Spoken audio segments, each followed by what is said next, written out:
Hi guys, I'm here at my friend Doreena's house in Kannapolis, North Carolina. She's getting ready to stage her property. It's going to be listed in the new year, so I am here to help her out. Guys, so I'm in Doreena's living room and I wanted to share with you about my thought process about when I go to prepare for a stage and precisely like what layout I'm planning on doing. So if you see, like in this room, we have two external doors.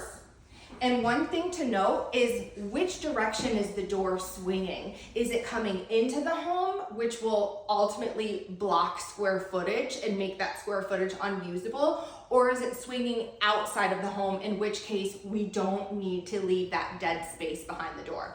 So in this case, both of the doors are swinging in. So I will come and measure how wide each of the doors are. So this one's 32 inches. So in my floor plan, I'm gonna make sure I have that 32-inch clearance. The other things that I'm looking at are what is the natural focal point of the room. So I'm gonna recommend that somebody enters in through this door, and I'm gonna plan to put a console table here with a mirror and a lamp, and it's just gonna be a lovely drop zone for your keys or your mail. And then, because this is a smaller room, I already got done measuring it. I think it's like 11 by 15 or something. We don't want to float the sofa in the center of the room. If it was a larger room, sometimes we would make the sofa run parallel to the TV because people are naturally gonna put their TV above the fireplace. So the options for the sofa are for it to go here or for it to go here. If we put it in the center of the room, it makes the room feel smaller, tight, plus it's never fun to be looking at the back of the sofa. So I'm gonna plan to put the sofa here, centered in between the two windows. Now, another thing, this is an older home, it's a historic home, so there's several kind of like nicks and niches to like pay attention to. She has it built in here, so I'm gonna make sure, okay, I need to style this when I come to stage. So I'm gonna bring a couple nooks and crannies just to beautify the space. But another thing, similarly like to the exterior doors, is this is a cabinet door. So same logic applies. I'm gonna need to measure this door, and it's 18 inches. So when I go do the floor plan, I need to make sure that I'm not putting furniture within this 18-inch space. And lastly, what I wanted to talk about is the fireplace. So this is this fireplace isn't usable, which is fine, we can still dress it up. And because I have a mirror that I'm planning on doing above the console table, I'm gonna do art above here. I don't like doing several mirrors in a room. I think it's like redundant. Plus that's really just gonna be a beautiful area to bring in color, pattern, and interest. Okay, I'm standing here in what is her empty breakfast room in the kitchen. She's a lover of plants, so am I.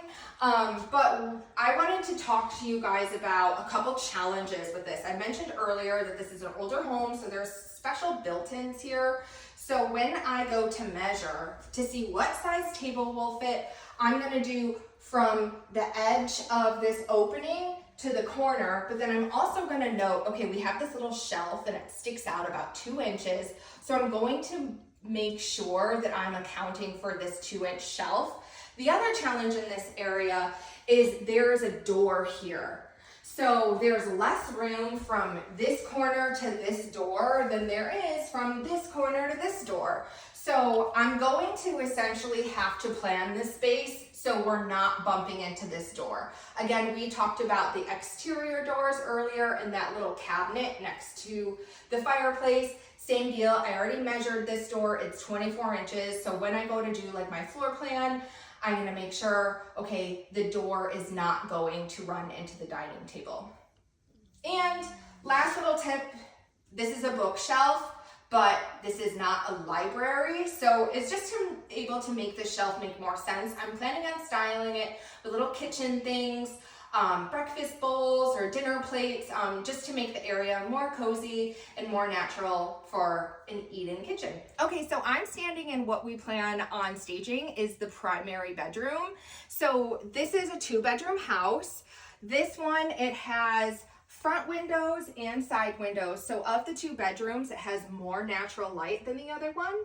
It's also larger than its counterpart. So sometimes when you have bedrooms like this one, it's not an ensuite, so it's not obvious which should be the master. But we chose this one over the other bedroom. We'll show you that one too because of its light. It's a bit larger, and the closet size is bigger than the other one.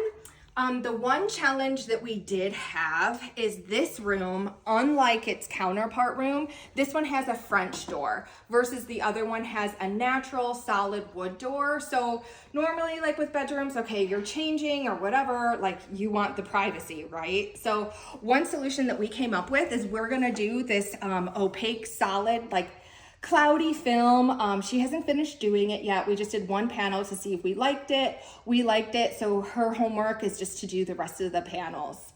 And then that will give you a little more privacy and, you know, make you feel more comfortable when you're in here as you're changing and getting ready. Okay, you guys, so I kind of made a faux pas and forgot to get a bunch of footage of us moving in so you could see all of the behind the scenes stuff. But at least you get to see the before and afters. So let me take you through so you can see what we did. Okay, here's the entry. We did some cutie little planters that always makes it look more homey coming in through the door. So we did a little console table here, which is just a natural drop zone for your keys or your mail. I'll pan around. And this is the layout that we talked about before.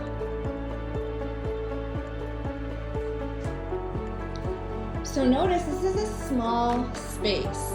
I strategically didn't put two side tables. There's just a floor lamp and one side table there, but there's still seating for 6 people here.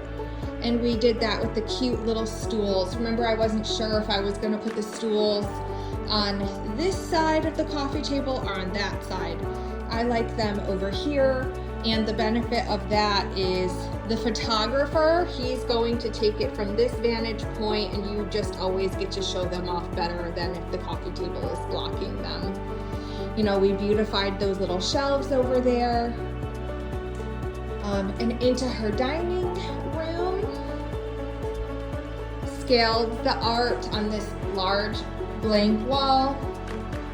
And the thing that I really love about the table runner is like it goes perfectly with the woven side tables or side chairs over there. Kitchen, which was kind of like a big barren zone. You could even hear it like echoey. So we did this cream rug to break up the floor. Strategic art, so someone has something to look at as they're coming through.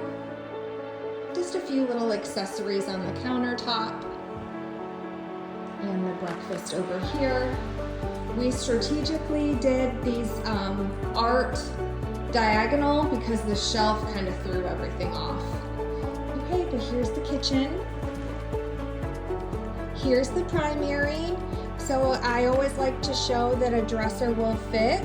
So I did a dresser at the foot of the bed, and then you have this cute little backdrop of it centered on the windows.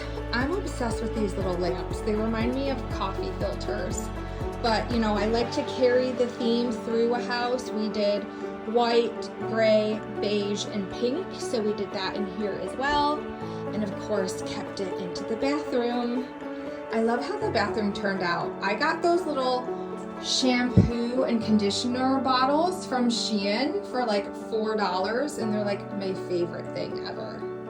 Okay, so that's what we did. I hope you love it. I think it's darling. It reminds me of a little dollhouse. I did just a little bit of pink, but not too much. It's super cute, kind of feminine, but I think it looks adorable. Let me know what you think in the comments.